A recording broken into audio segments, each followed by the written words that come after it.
अभिनेता सिद्धार्थ शुक्ला की दुखद मौत को लगभग 1 साल हो गया है। अब सिद्धार्थ का अंतिम गाना जीना जरूरी है रिलीज हो गया है। इस गाने को देखकर फैंस भावुक हो गए हैं। बिग बॉस 15 के प्रतियोगी विशाल कोटियान भी इस गाने का हिस्सा हैं। हाल ही में एक प्रेस कॉन्फ्रेंस के दौरान विशाल ने सिद्धार्थ को याद करते हुए उनके साथ काम करने का अपना अनुभव शेयर किया।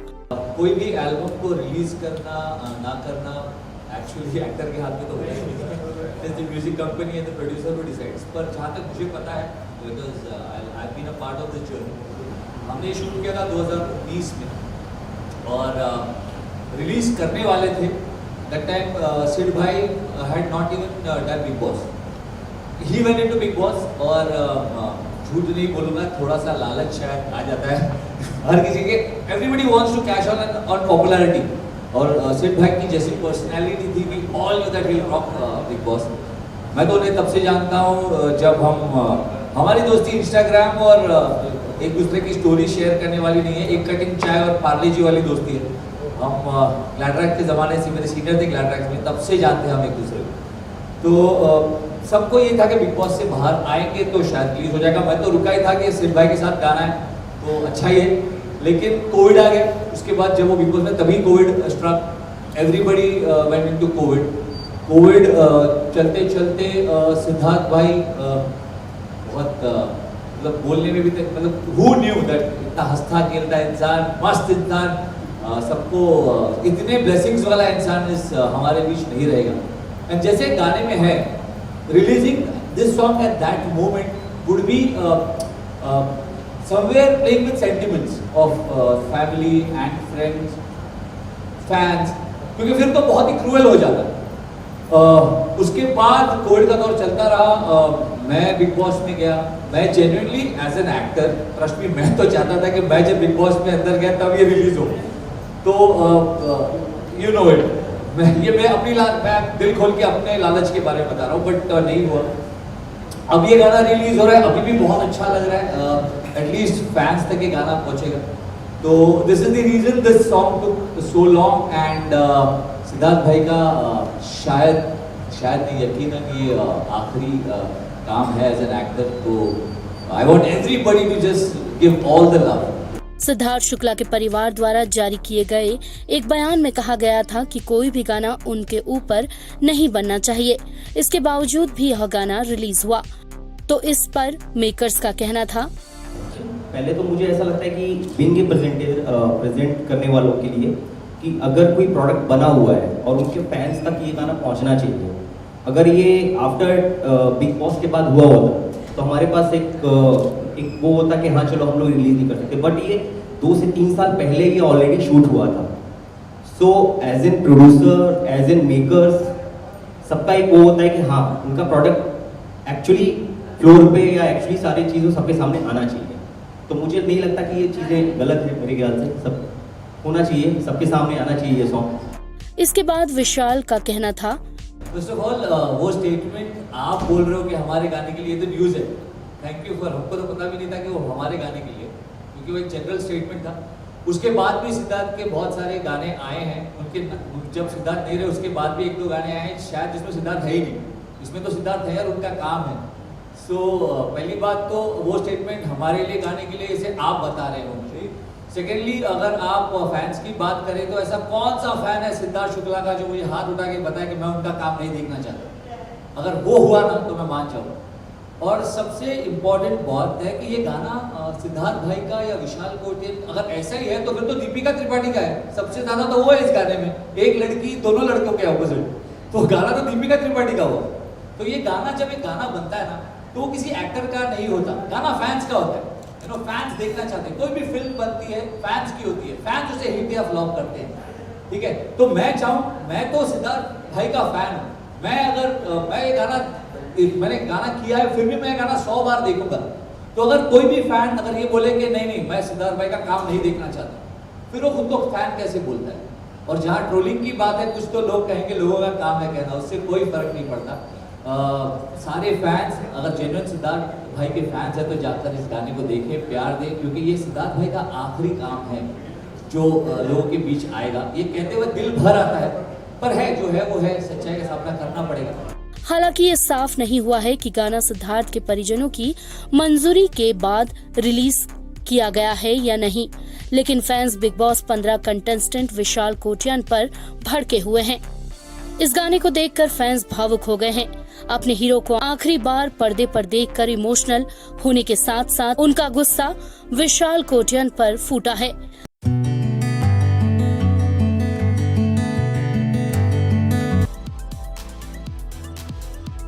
इन दिनों साउथ सिनेमा और बॉलीवुड के बीच एक जुबानी जंग छिड़ी हुई है।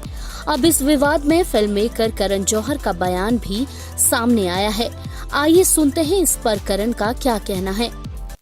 देखिए, ऐसा तो नहीं, हम बहुत गर्व के साथ कह सकते हैं कि हम हिंदुस्तानी सिनेमा का हिस्सा हैं। तो जब आरआरआर और केजीएफ और पुष्पा ने इतने कमाल धमाल का बिजनेस दिखाया है, तो हम कह सकते हैं कि हिंदुस्तानी सिनेमा है, इट इज़ इंडियन सिनेमा।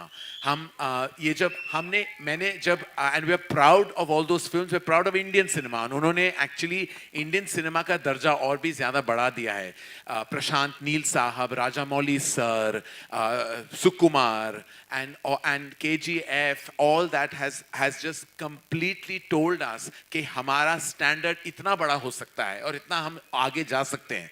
जब हमने हिंदी को स्पेसिफाई किया तो it is really a function of technicality, क्योंकि हम जो है कि हिंदी सिनेमा में अभी लास्ट हफ्ते अब गंगूबाई ने इतनी सॉलिड बिजनेस की थी, भूल भुलैया ने इतनी सॉलिड ओपनिंग ली है, और अब हमारी यही इच्छा है, आशा है कि जुग जुग जियो भी उसी लिस्ट का हिस्सा बन जाए।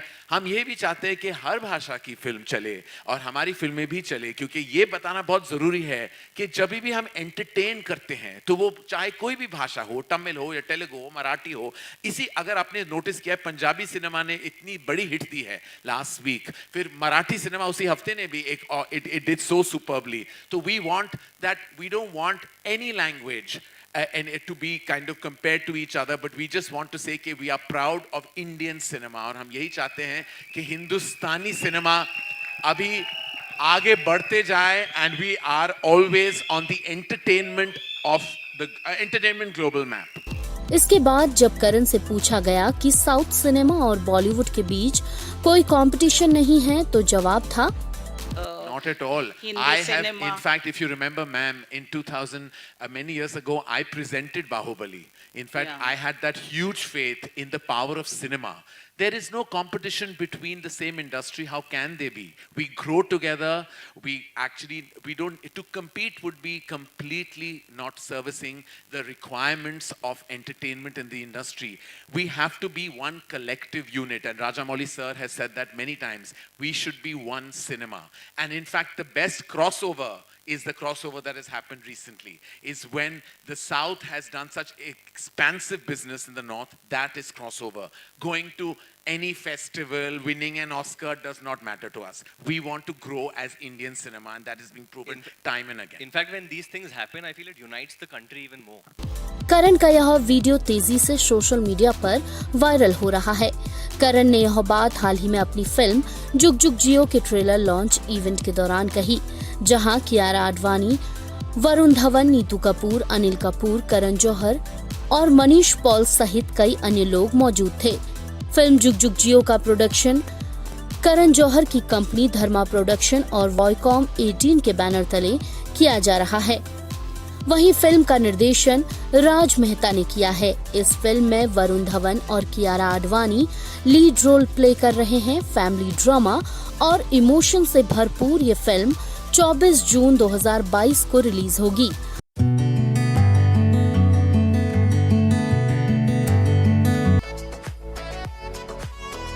Stand up comedian Munawar Faruqui, जो हाल ही में लॉकअप सीजन 1 के विजेता बने हैं, उन्हें दर्शकों और फैंस से काफी प्यार मिल रहा है।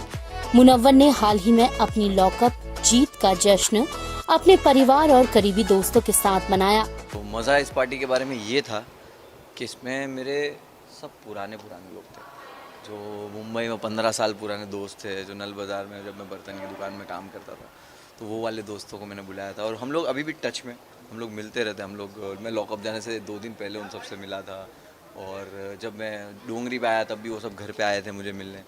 तो ये बस ये पार्टी जो थी उसकी खासियत ही ये थी कि इसमें सब पुराने लोग थे जो एकदम, जब मैं कुछ नहीं था तब से मुझे जानने वाले, तो सबको चुन चुन के कहीं ना कहीं से बुलाया। इस दौरान मुनव्वर ने बताया कि वह भविष्य में किस तरह के प्रोजेक्ट पर काम करना चाहते हैं। ऑफर तो बहुत आया मेरे को तो अभी सुबह मैंने एक मेल पढ़ा, एक अंडरवेयर ब्रांड भी आया है मेरे पास।